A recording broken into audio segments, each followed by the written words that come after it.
Ok, donc Hammer of Math, objectif secondaire, mai 2022. Bonjour chers lecteurs, Primaris Kevin est de nouveau absent. Après s'être surmené hier, ce qui veut dire que cette semaine, c'est moi qui vais faire un truc avec un tas de métastats. Au cas où vous l'auriez manqué, nous avons travaillé dur pour réorganiser et relancer le site 40K Stats. Et une grande partie de ce travail a consisté à automatiser une tonne de tâches qui étaient auparavant effectuées manuellement chaque semaine par un seul faucon épuisé.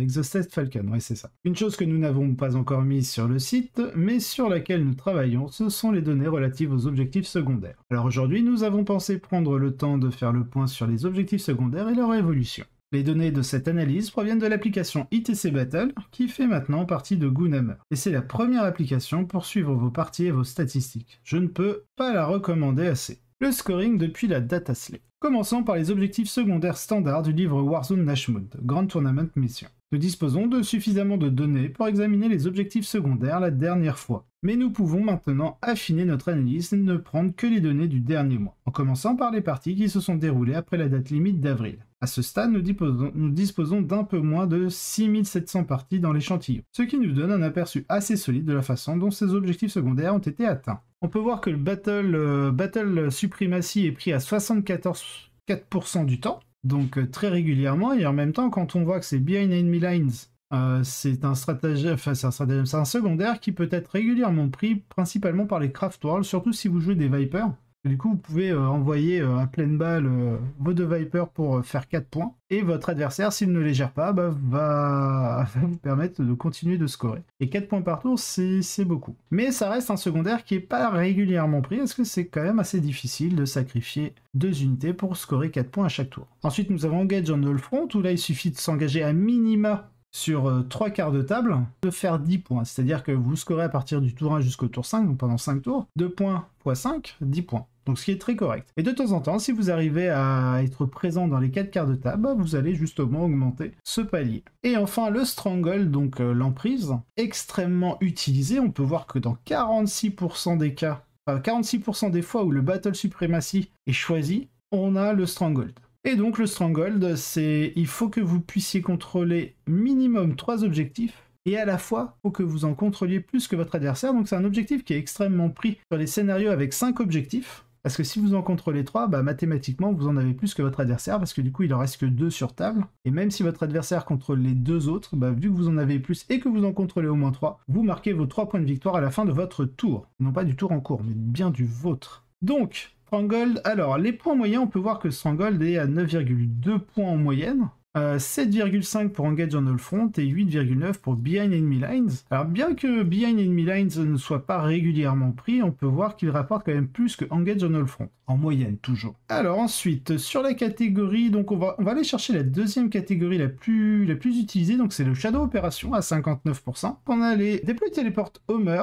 Alors Shadow Operation, dans 2% des cas, Deploy Teleport Homer est choisi. On peut voir qu'au niveau des points moyens qu'il rapporte, c'est le plus important. Déjà, rien qu'en termes de mécanique, Deploy Teleport Homer marque les points de victoire à la fin de votre tour, si vous êtes une troupe. Sinon, c'est le début de votre prochaine phase de commandement. Vous pouvez faire donc cette action à 12 pouces de la zone de déploiement ennemi. Dans ce cas-là, si vous réussissez l'action et que vous la finissez, soit à la fin de votre tour si vous êtes une troupe, ou sinon c'est au début de la phase de commandement. Donc on va partir du principe que vous le faites toujours avec une troupe. Alors du coup, si vous le faites entièrement à 12 pouces de la zone de déploiement de votre adversaire, vous allez pouvoir marquer 2 points. Mais si jamais vous êtes entièrement dans la zone de déploiement de votre adversaire, c'est non pas 2 points, mais 4 points. Un secondaire qui peut être intéressant, particulièrement pour l'Astra Militarum, si vous jouez des Tempestus. Vous prenez une petite troupe de 5, ça vaut 45 points. Vous la téléportez dans la zone de déploiement ennemi à partir du tour 2. Vous faites l'action, paf, c'est 4 points. Donc 45 points à l'unité qui vous rapporte 4 points de victoire, c'est intéressant. Après, c'est difficile à mettre en place parce qu'en fonction du scénario et de la zone de déploiement, par exemple, si vous avez une zone de déploiement en quart de table, c'est mort, vous ne pourrez jamais le faire. Peut-être pas avant le tour 3. C'est un secondaire qui est très intéressant en termes de scoring. Il rapporte beaucoup, parce que 4 points d'un coup, c'est assez énorme quand on est sur une moyenne où on va gagner 2-3 points de victoire sur les autres secondaires, mais il est assez compliqué à mettre en place. Ensuite, on a Investigate Signal. Il faut être entièrement à 6 pouces du centre du champ de bataille. vous lancez l'action avec une unité d'infanterie contenant au moins 3 figurines, vous complétez votre action à la fin de votre tour, et il ne faut pas qu'il y ait d'unités ennemies, en excluant les aérodynes, entièrement à 6 pouces du centre du champ de bataille. Ça reste sympa, mais il faut vraiment dominer le centre du champ de bataille. Si vous n'avez pas une armée qui est vraiment faite pour tenir le milieu de table et empêcher l'adversaire de venir le contrôler, et éviter de prendre Investigate Signal. D'ailleurs, on le voit, hein, il est pris que dans 1% des cas, et le peu de fois où il est pris, il rapporte en moyenne que 4,8. Donc quand on voit les autres, autant prendre des Nashmoon Data, voire des bannières, hein, c'est bien plus intéressant. Ensuite, on en vient donc à lever haut les étendards, Raise the Banner, donc pris dans 27% des cas quand même, qui rapporte 7,5 points en moyenne. Alors c'est un secondaire, en général, qu'on prend pas de manière automatique, parce que si on peut prendre un Retrieve Nashmoon Data, ça peut être un peu plus sympa. Mais la bannière, si vous pouvez au moins contrôler un objectif tout le long de la bataille, donc du tour 1 jusqu'au tour 5, c'est un objectif qui minimum vous rapporte 5 points de victoire. En fait, vous allez scorer 1 point à partir du tour 2, 3, 4 et 5, donc ça fait 4 points. Et à la fin de la bataille, il vous rapporte un point supplémentaire par bannière que vous avez levé à la fin de la partie. Donc ça veut dire 5 points. Donc si vous commencez potentiellement à pouvoir en contrôler 2, ça veut dire 10 points, etc. etc. Donc c'est un secondaire qui n'est pas forcément le meilleur des secondaires, qui n'est pas complètement broken.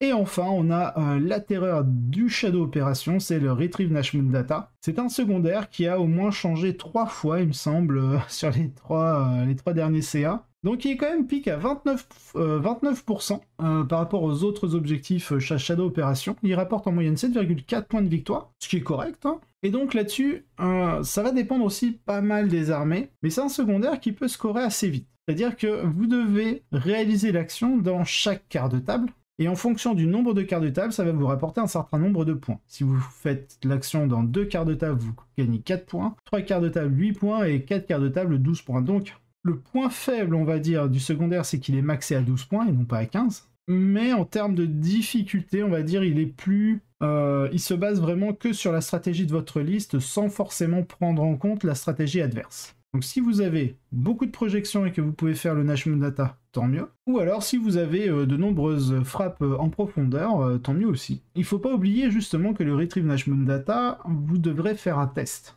C'est-à-dire que vous allez compter le nombre de figurines dans votre unité, vous allez lancer un dé, vous devez faire égal ou moins que le nombre de figurines dans votre unité. Donc c'est d'ailleurs pour ça que dans pas mal de listes, on va aller chercher, lorsqu'on n'est pas troupe, 6 figurines dans l'unité pour pouvoir réussir automatiquement le test du Nashmoon Data. Pourquoi? Parce que les troupes, en fait, ont un bonus de base de +1 sur leur jet. Donc si vous avez une troupe de 5, normalement, vous devriez faire 5 ou moins sur votre test de Nashmoon Data. Mais là, en l'occurrence, non, parce que vous êtes troupe, donc vous avez +1. Donc c'est comme si vous aviez déjà de base 6 figurines.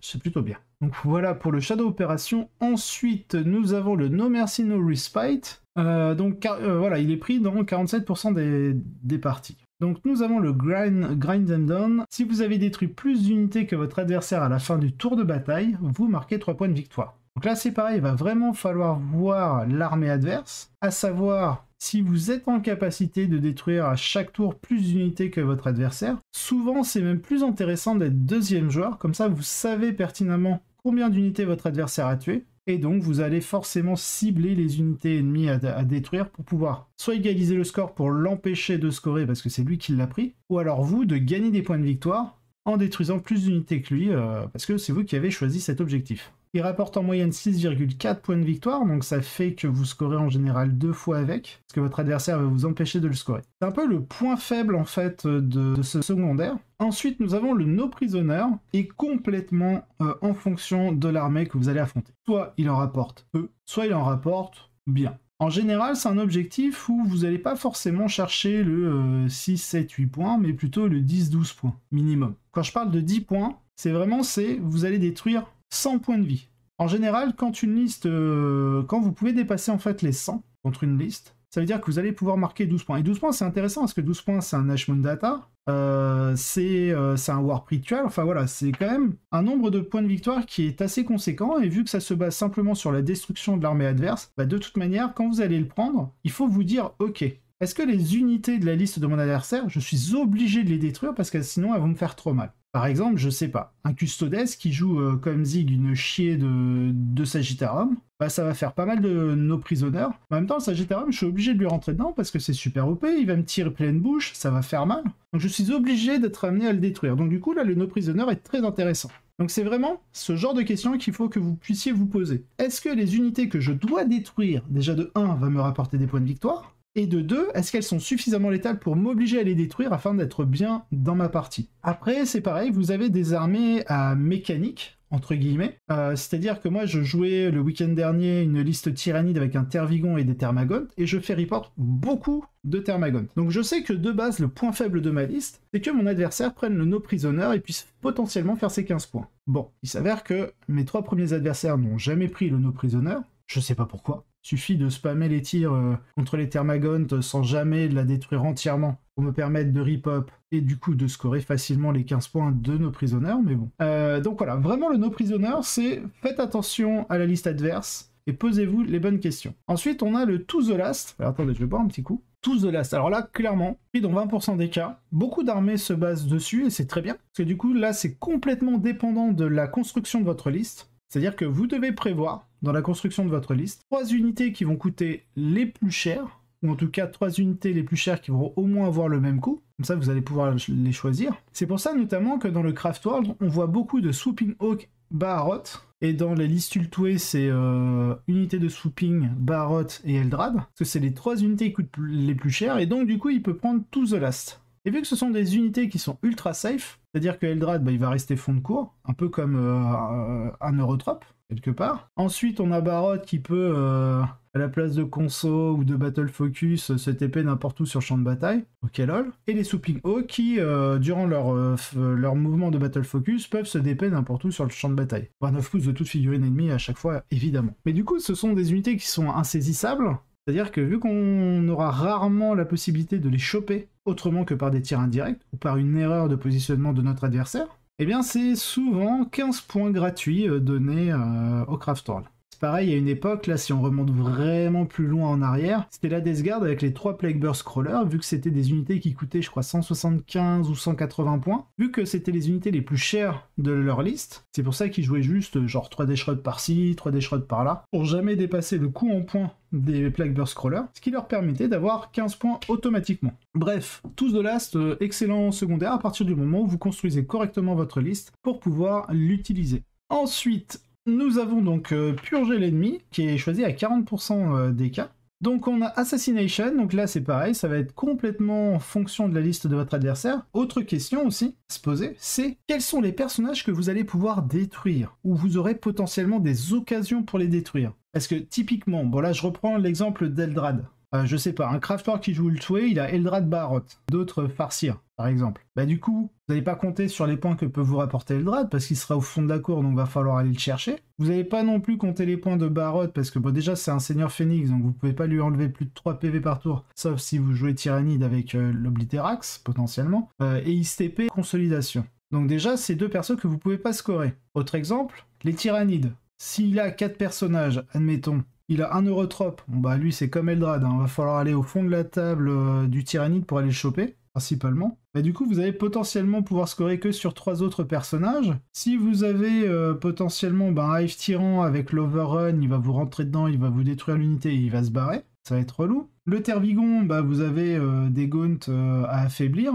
Après, si dans du 8, 17 PV, save à 2 et tous les buffs qu'on peut appliquer, bah, c'est pas simple non plus de prendre Assassination. Enfin voilà, faut vraiment lire la liste adverse. Certaines listes potentiellement n'auront pas suffisamment de personnages et ne rapporteront tout simplement pas assez. Et c'est pour ça que dans les listes tyrannides, j'encourage à mettre le Neurotrope en Warlord, parce que du coup, vu que c'est un personnage qui va être difficile à atteindre pour le détruire afin de scorer l'assassinat, ça fait toujours un point de moins pour votre adversaire. Autre chose aussi, il y a une autre stratégie avec Assassination, et ça c'est un petit clin d'œil à Zig, parce que c'est lui qui me l'a fait comprendre comme ça. Des fois, ça peut arriver de prendre Assassinat, même avec des personnages que l'on pense ne pas pouvoir tuer, mais simplement parce que la liste adverse est très agressive, et donc je pense à mon dernier adversaire de ce week-end qui était Bateau, donc qui jouait Blood Angel, où il y avait Dante, le sanguinari ancien et le prêtre sanguinien. Donc c'est que 3 persos, ça fait 10 points. Mais vu que ce sont des persos qui ont une tonne d'aura autour d'eux,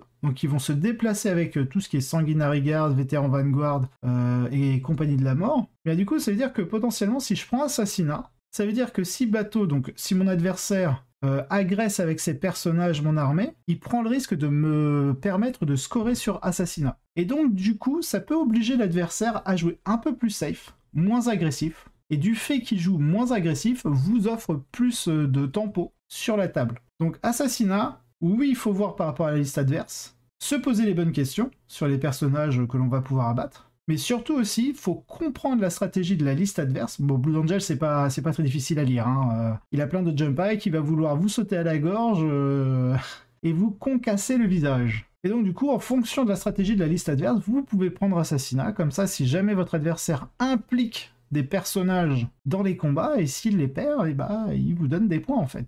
Et c'est d'ailleurs pour ça que contre Bateau, sur ces 2 derniers tours, il va mettre, vu qu'il est deuxième joueur, il va remettre son prêtre sanguinien en frappe en profondeur, enfin en réserve, ainsi qu'une unité de 5 Vanguard vétérans, ce qui fait que je ne score ni sur assassinat ni sur le no prisoner, parce que du coup, vu qu'il est deuxième joueur, bah, ces unités vont arriver T5 des frappes, et je ne pourrai pas agir dessus. Et donc il m'enlève quand même 4 points, comme ça. Donc c'est pas rien. Donc voilà pour le brief sur Assassination. Ensuite, on a Bring It Down. Bring It Down, bon bah là c'est pareil, vous êtes en fait dépendant de la liste de votre adversaire. Va falloir calculer le nombre de monstres qu'il a, de véhicules aussi qu'il a. Et donc c'est pareil, miser sur est-ce que ça vous rapporte au moins 10-12 points pour que ce soit réellement intéressant. Et si ce sont des véhicules que vous pouvez détruire facilement. Que si vous savez que vous allez en chier pour détruire les véhicules ou les monstres adverses, essayez de prendre un secondaire où vous êtes sûr de scorer dessus. Après, même stratégie que Assassination, Bring It Down, vous pouvez le prendre pour faire peur à votre adversaire, pour qu'il puisse jouer un peu plus safe et défensif, pour vous donner un peu plus de tempo. Donc voilà, c'est vraiment, particulièrement dans la catégorie Purge the Enemy, Assassination et Bring It Down sont des secondaires qui peuvent être influencés par la liste adverse. Vous devez vous poser les bonnes questions, et vous pouvez influencer le jeu adverse, en tout cas son style de jeu, en les prenant pour qu'il soit un peu plus défensif. Et enfin, donc le Titanhunter, bon bah là c'est clair, faut que votre adversaire joue 3 unités titaniques pour que ce soit vraiment rentable. Le pourquoi du comment, je vais vous le dire. Ça par contre, ça a changé. C'est une époque, au premier titan que vous tuiez, première unité titanique détruite, vous marquez, il me semble, 8 points. Le deuxième 12 et le troisième 15. Il me semble que c'était ça, mais ça a changé dans le Nashmund. Dans le Nashmund, vous marquez 4 points de victoire à la première unité titanique détruite, 9 points à la deuxième et 15 à la troisième. Donc c'est-à-dire que même si vous en détruisiez 2, vous ne dépassez même pas les 10 points. Vu qu'en général, il faut investir pas mal de ressources pour détruire des unités titaniques, c'est assez problématique. Donc il faut vraiment être capable déjà d'en détruire 3 et que votre adversaire en joue 3 pour que ce soit réellement intéressant. Donc voilà, on voit, c'est pris dans 1% des cas. Dans 1% des cas, ça rapporte tout de même 9,7 points de victoire. Donc ça reste bien, hein, mais c'est normal qu'on score fort, enfin qu'il y ait un score moyen assez fort sur le Titanhunter, parce que bah, on va le prendre quand le gars en a 3, on va réussir potentiellement à en détruire 2 en moyenne, donc vous voyez, les 9 points c'est 2 unités titaniques de détruite. Et enfin, on va aller chercher le Warpcraft. Le Warpcraft, donc on a Abort the Witch, Pierce the Veil, le Psychic Interrogation et Warp Rituel.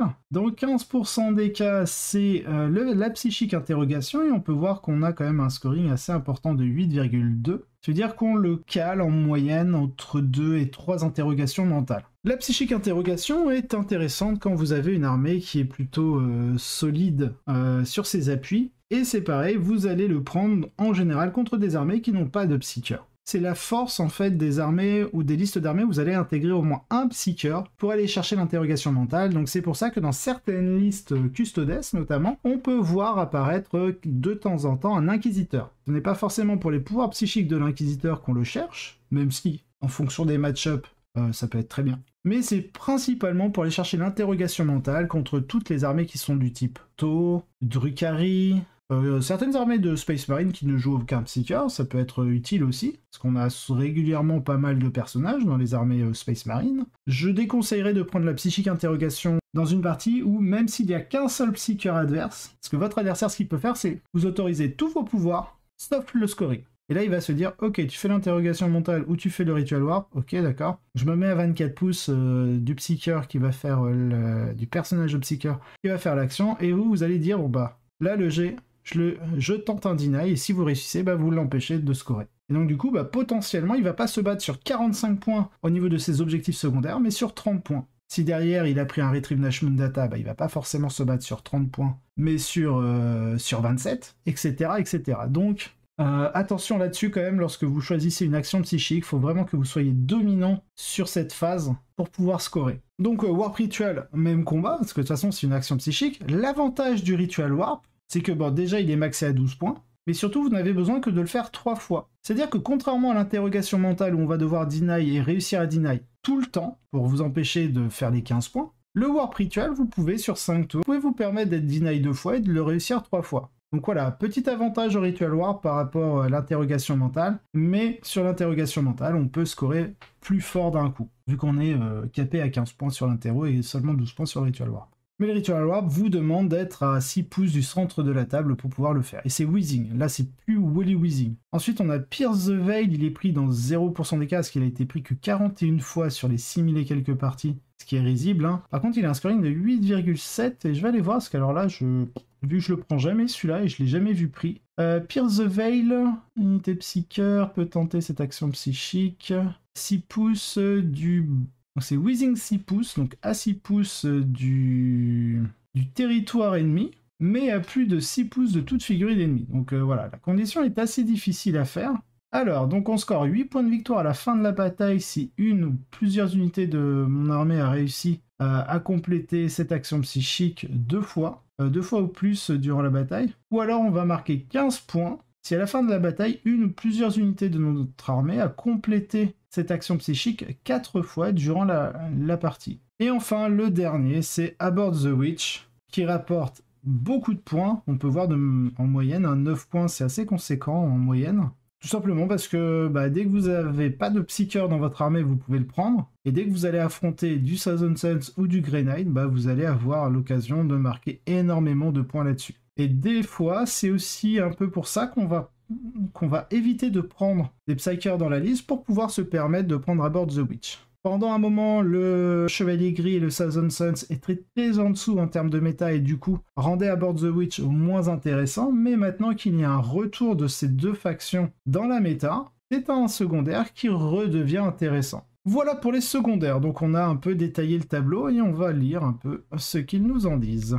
Dans l'ensemble, ces chiffres ont un peu changé depuis notre dernière analyse, mais seulement dans une faible mesure, ce qui pourrait être considéré comme statistiquement significatif. Néanmoins, certains changements méritent d'être soulignés. Le score secondaire est en légère hausse, passant de 7,9 la dernière fois que nous l'avons examiné à 8,0, qu'à 8 points cette fois-ci. C'est un ajustement mineur, mais c'est important pour évaluer les autres secondaires. L'emprise semble avoir encore plus de valeur, devenant l'objectif secondaire le plus précieux du jeu avec une moyenne de 9,2 points de victoire. C'est également l'objectif secondaire le plus constant du jeu, choisi dans 46% des parties. Et c'est normal parce que, je vous donne un exemple, 5 rounds ce week-end, sur les 5 scénarios, il y en avait 3 où il y avait 5 objectifs sur la table. Ce qui fait que on a plus de la moitié des scénarios qui ont été joués où l'on pouvait prendre le Stronghold tranquillement. Tranquillement, entre guillemets, si vous avez des capacités justement à contrôler l'objectif central. Ou en tout cas à gagner le contrôle.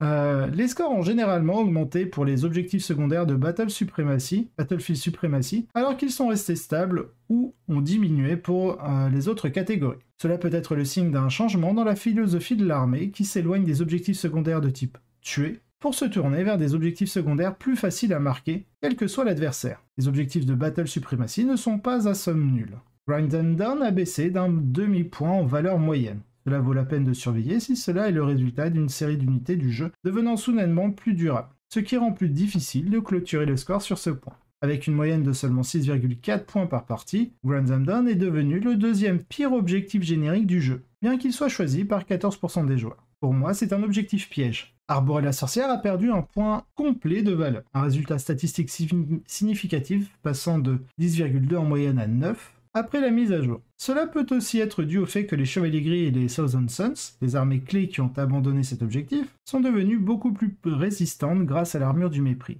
Étant donné que ces factions comptent beaucoup sur les unités secondaires pour compenser le déficit subi par Arbor, Cela explique aussi pourquoi elles se sont nettement améliorées après la mise à jour des données. Objectifs secondaires des factions. Passons maintenant aux objectifs secondaires des factions. Nous avons maintenant quelques données pour examiner les Eldar, les Arlequins et les Tyrannides, et quelques résultats préliminaires pour les Chevaliers. Mais commençons par examiner les objectifs secondaires de factions pour l'Adeptus Custodes et les Tau. Les deux factions dominantes la dernière fois que nous avions fait notre analyse. C'est vrai, donc c'était avant la balance Dataslave.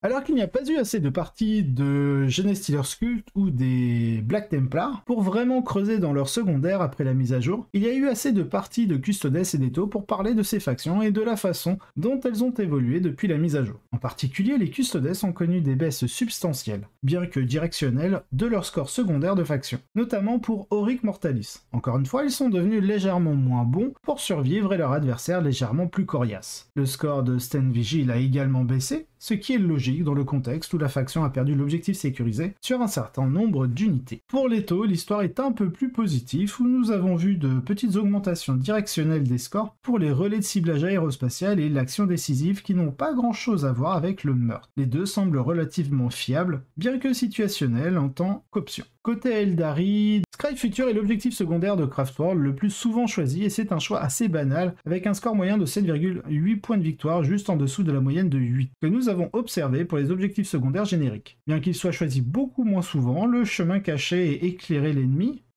chemin caché, The Hidden Path et Scout the Enemy ont tendance à fournir des résultats comparables ou meilleurs, bien qu'ils nécessitent un effort concerté pour construire autour d'eux. Pour les Arlequins, il n'y a que Deadly Performance, aucun des autres objectifs secondaires n'a été beaucoup choisi. Et avec une valeur moyenne de 9,6 points de victoire, il est facile de comprendre pourquoi Deadly Performance est si souvent choisi. Enfin, pour les Tyrannides, les options sont juste correctes, mais il s'avère que la faction n'a pas vraiment besoin d'un objectif secondaire pour marquer des points. L'armée est bien faite pour marquer des objectifs secondaires génériques du jeu. Et c'est pas faux. Nous ne disposons pas encore d'une tonne de données sur les chevaliers, mais ce que nous pouvons dire, c'est que le Yield No Ground pour les chevaliers impériaux continue d'être excellent. Le secondaire vaut en moyenne plus de 11 points de victoire. Ah ouais, ça par contre c'est insane. Les meilleurs secondaires de faction. Une dernière chose à regarder avant de partir, et c'est le top des secondaires du jeu. Vous vous souvenez de la moyenne de 8 points de victoire en haut? Eh bien c'est utile ici. Nous pouvons appeler tout ce qui a une moyenne de plus de 8 points de victoire au-dessus de la moyenne à cet égard, ou un bon secondaire. Cela ne veut pas dire que votre meilleur choix vous rapportera toujours 8 points, mais qu'en général vous préférez les secondaires qui ont une moyenne de 8+, à ceux qui n'en ont pas, à moins que les circonstances ne l'exigent, comme dans les 1% de parties où Chasseur des Titans est meilleur que Descendez-le, donc Brigand Dawn que